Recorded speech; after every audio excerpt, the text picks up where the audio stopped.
ক্রোধের আগুনে জমে থাকা ব্যথা আমার শেষ বিকেলে লোকা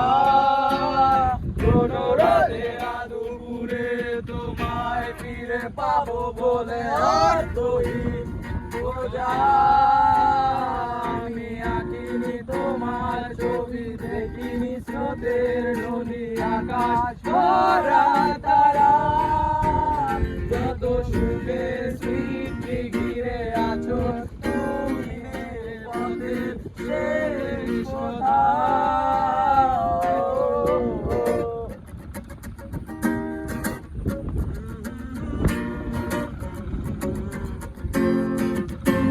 ছেঁড়া পালের গহীনে লাগিয়ে ঝড়ো হাওয়া তুমি ভাসাও সুরের বেলা কেন বসে নির্জনে ভুলে যাও তুমি বাস্তবতা আমি আছি তোমার ছবি দেখিনি স্রোতের নদী আকাশ ভরা তারা যত সুখে স্মৃতি ঘিরে আছো তুমি পথের